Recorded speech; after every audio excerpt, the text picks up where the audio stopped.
कपिल भगवान का हुआ। ब्रह्मा जी के पुत्र हैं करदम जी। मनु जी महाराज जी ने सबसे बड़ी बेटी का विवाह, जो कि देवती नाम है, उसका विवाह करदम जी के साथ में किया। और इन्हीं करदम जी के यहाँ 9 कन्याओं ने पहले जन्म दिया। और इसके बाद में शुभ समय, शुभ घड़ी, शुभ मुहूर्त में भगवान कपिल का अवतार हुआ। सांख्य योग का दर्शन अपनी मां को कराया और मां को मोक्ष प्रदान किया, मां को सद्गति प्रदान की। देखिए यहां पर कपिल भगवान ने मां को मोक्ष प्रदान कराया। यह बच्चों का कर्तव्य है कि माता पिता को तीर्थ यात्रा कराएं, माता पिता से पूजन करवाएं, माता पिता से धार्मिक अनुष्ठान करवाएं। यही तो सांख्य योग है। बच्चे जब अपने माता पिता से करवाएंगे तो माता पिता को भगवान मोक्ष जरूर प्रदान करेंगे, सद्गति उनको जरूर प्राप्त होगी। जीवन में भगवान करे बच्चे आपके सामर्थ्यवान बने, ऐसे सामर्थ्यवान बने कि आपसे अच्छे अच्छे कार्य कराएं, अच्छे अच्छे कार्य।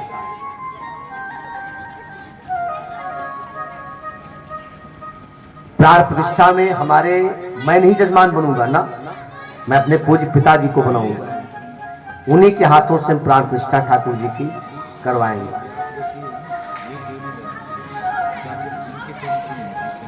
और उन्हीं का सपना भी था, उनका ही सपना था। हमारी पूज्य माता जी का सपना था कि चारों धामों में हम कथा सुने। भगवान की कृपा हुई और यह सपना उनका पूरा हुआ। चारों धामों में, बद्रीनारायण, रामेश्वरम और जगन्नाथपुरी और द्वारकापुरी, चारों धामों में मैंने कंटिन्यू उनको कथा सुनवाई। उनका सपना था कि वृंदावन में तीर्थ में एक अपना आश्रम बने, एक अपना स्थान हो। भगवान की कृपा, उनका आशीर्वाद कि आज वो स्थान भी धीरे धीरे परिपूर्णता की तरफ बढ़ रहा है, उन्हीं के आशीर्वाद से। अब पिताजी हमारे थोड़ा अक्खर स्वभाव के हैं। अब जब वो अक्खर है तो थोड़ा बहुत हम भी अक्खर होंगे, थोड़ा बहुत, है ना। लेकिन कोई बात नहीं, वो पिता है, उनके हर सपने को साकार करना हमारा कर्तव्य है। उनके स्वभाव को सही करना हमारा कर्तव्य नहीं है। अब वो है तो है, अब उसमें हम कुछ नहीं कर सकते। उनके सपनों को साकार करना ये हमारा दायित्व है, ये हमारा कर्तव्य है, और वो मैं करता रहूंगा।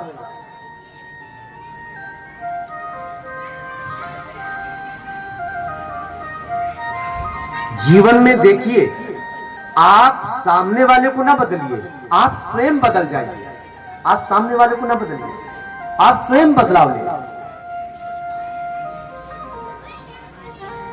तो कपिल भगवान ने अपनी मां देवहूति को मोक्ष प्रदान कराया। छठा अवतार अत्रि की पत्नी का नाम है अनसुईया, और अनसुईया के सतीत्व के प्रताप से दत्तात्रेय रूप में परमात्मा ने छठा अवतार लिया। ब्रह्मा विष्णु महेश तीनों, नाम पड़ा दत्तात्रेय।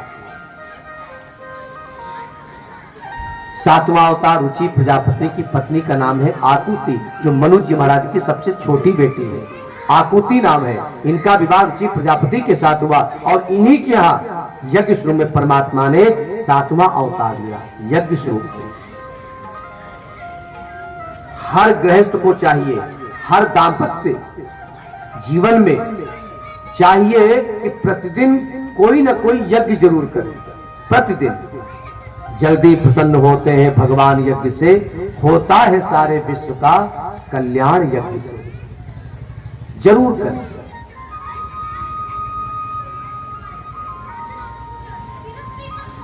आठवां अवतार राजा नाभि की पत्नी का नाम है मेरु देवी, और मेरु देवी के गर्भ से ऋषभ देव भगवान ने अवतार लिया। इन्हीं ऋषभ देव भगवान ने जैन धर्म की स्थापना की। जैन धर्म, ये जो जैन धर्म है, इसके प्रणेता है ऋषभ देव भगवान। इन्हीं ऋषभ देव भगवान के 100 पुत्र हुए। सबसे छोटे बेटे का नाम भरत था। भरत के 10 पुत्र हुए। भरत ने भी वही किया जो माता पिता ने। एक मृगा में उनकी आसक्ति हो गई। नतीजा क्या निकला? मृग की योनि में जाना पड़ा। अंते यामति सागति, मनुस्मृति कहती है अंत के समय में, या माने जहां, मति माने बुद्धि, आपकी बुद्धि जहां होगी ना, भगवान आपको उसी योनि में भेज देंगे। इसलिए मैं कहता हूं व्यवहार सबसे करो, कुत्ते से भी व्यवहार करो, मोर से भी, हर पशु से आप व्यवहार करो, लेकिन प्यार केवल भगवान से करो। आजकल लोग व्यवहार नहीं करते, बुरा ना मानिएगा। अब गोदी उका ले लिया है, अब गोदी ले के बाद में अब भगवान मालिक है, अब हम जो देखे तो क्या करिए, आके तो फोन नहीं ली। ये सब अच्छी बात नहीं है। कहां लिखा है? किसी ने कहा महाराज जी सब क्यों? अरे साहब, अगले जन्म की तैयारी ना करो,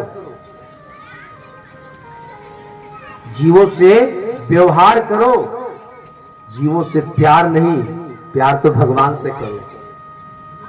व्यवहार करो, कोई भूखा हो उसे खिला दो, कोई प्यासा हो उसे पिला दो, किसी के पास वस्त्र ना हो वस्त्र दे दो, अब कह दो उसके साथ में चल दो, ये तो बात ठीक नहीं है। जीवन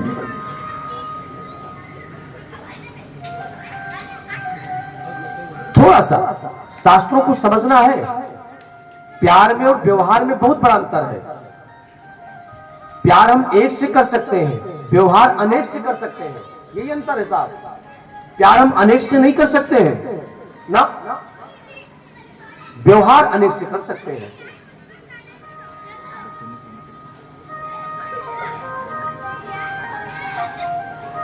जीवन में ये 3 जन्मों की कथा है। मृगा की योनि में गए, फिर उसको भी त्यागा, थे एक ब्राह्मण की योनि में जलभरत नाम पड़ा, तब जाकर के राजा रघुगण से संवाद हुआ और भगवत प्राप्ति हुई, भगवान को प्राप्त किया। तब जाकर के नवा अवतार पृथु जी महाराज जी का हुआ। पृथु जी महाराज जी ने ही 100 अश्वमेध यज्ञ धरती पर किए, 100 अश्वमेध यज्ञ। उन्हीं यज्ञों का फल है कि आज भी धरती हमारी औषधि से परिपूर्ण है। एक बीज का दाना डालते हैं तो सैकड़ों अनाज के दाने हमें धरती मां प्रदान करती है। ये यज्ञ का फल है।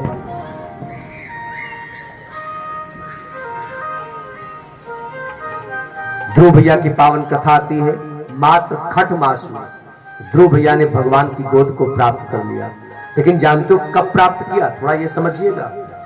जब उन्होंने अपमान सहा, किसका? छोटी माँ का, और अपनी माँ का त्याग सहन किया, त्याग, तब जाकर के भगवान को प्राप्त किया।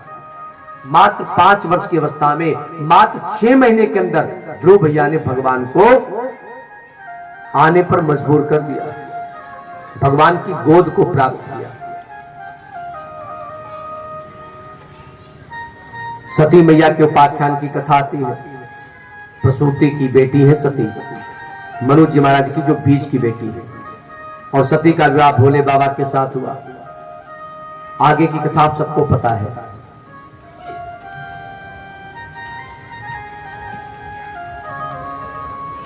तत्पश्चात में 10वां अवतार भगवान का चाक्षुष मनवंतर में हुआ, मत्स्य अवतार।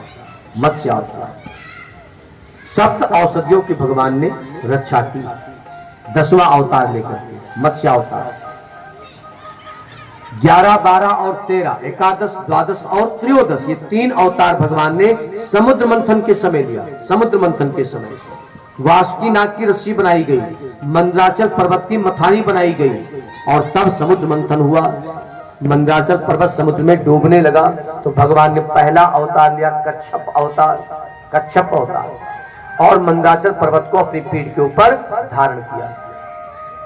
इसके बाद में भगवान ने द्वादश, 12वां अवतार धन्वंतरी भगवान का लिया। स्वयं अमृत का कलश लेकर के भगवान समुद्र के अंदर से प्रकट हो गए, धन्वंतरी भगवान का। ये जो धन त्रयोदशी हम मनाते हैं ना, मैं हर कथा में बोलता हूं धन त्रयोदशी। देखिए, लक्ष्मी जी भी समुद्र मंथन के समय निकली थी। उसी दिन लक्ष्मी जी भी उसी दिन निकली थी, और उसी दिन निकली और उसी दिन लक्ष्मी जी को भगवान ने वर्णित कर लिया। इसलिए लक्ष्मी नारायण की विवाह की बात नहीं आती।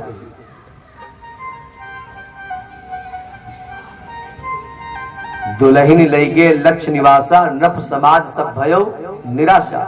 भगवान ने सोचा है लक्ष्मी जी को दुनिया देखे और इनके प्रभाव को समझे, इससे पहले इनको यहां से ले चलो। धन त्रयोदशी जो मुख्यतः जो पर्व है, त्योहार है, वो धन्वंतरी भगवान का है, औषधि का।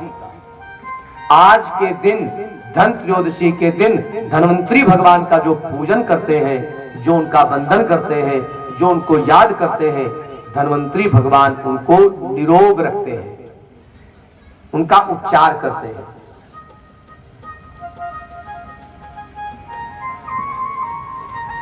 प्यारे भक्तों, 13वां अवतार मोहिनी अवतार।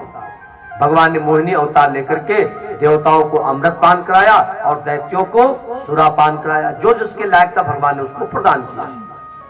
भगवान ने कोई द्वेष नहीं किया, जो जिसके लायक था। ठर्रा पीने वाला व्यक्ति चाय का शौकीन नहीं होगा और चाय पीने वाला व्यक्ति ठर्रे का शौकीन नहीं होगा।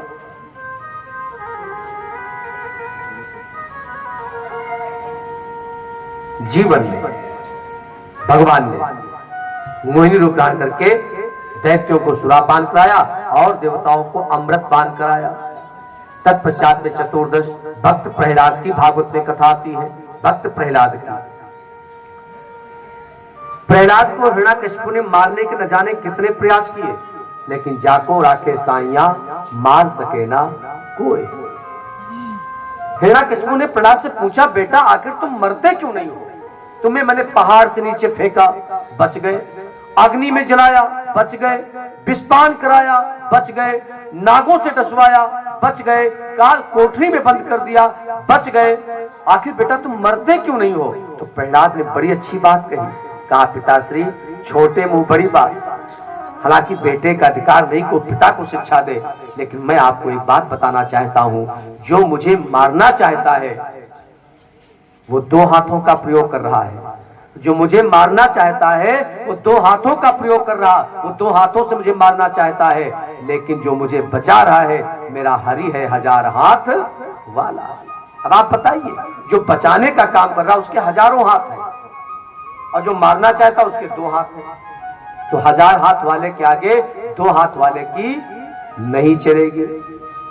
नरसिंह भगवान का अवतार हुआ, हिरण्यकशिपु का उद्धार किया और प्रहलाद को प्यार दिया, रक्षा की। 15वां अवतार वामन भगवान का हुआ, राजा बलि को छलने के लिए। वामन भगवान का 3 पग धरती मांग करके 2 पग में सब नाप लिया, तीसरे में राजा बलि को भी अपना लिया। तीसरे पग में राजा बलि को भी अपना लिया। भक्त अजामिल की कथा का आती है भागवत के 8वें स्कंद में। अजामिल के उपाख्यान की कथा यह संदेश देती है, नाम महिमा। राम से बड़ा राम का नाम। अजामिल ने साधु संतों के कहने पर अपने बच्चे का नाम नारायण रख दिया। नारायण बेटा ये करो, नारायण बेटा ये करो, नारायण बेटा ये करो।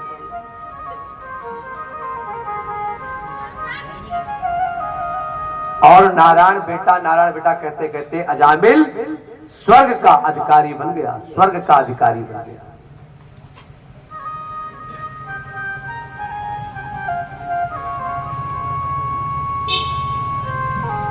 आज हम गौरव भैया जी के यहाँ गए थे थोड़ा, तो वहां पता नहीं किसने पूछा, माताएं आई थी तमाम, किसी ने पूछा कि महाराज जी इसका नाम क्या है पोते श्री का? तो हमने कहा इसका नाम है पिनाक। पिनाक, पिनाक मिश्रा। ये भोले बाबा का नाम है। ये जो पिनाक है ये भोले बाबा का नाम है। और दधीच मुनि की हड्डियों से जो 3 धनुष बनाए गए थे, उन धनुषों में एक धनुष का नाम भी पिनाक था। और भोले बाबा का नाम है, चूंकि सावन में रक्षाबंधन के दिन धरती पर वो आए थे, इसलिए उनका भोले बाबा के नाम से पिनाक नाम था।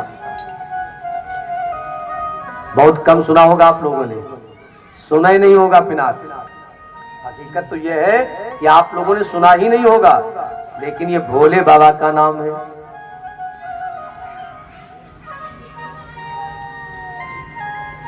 तो जीवन में नाम जब भी रखे तो भगवान के नाम पर।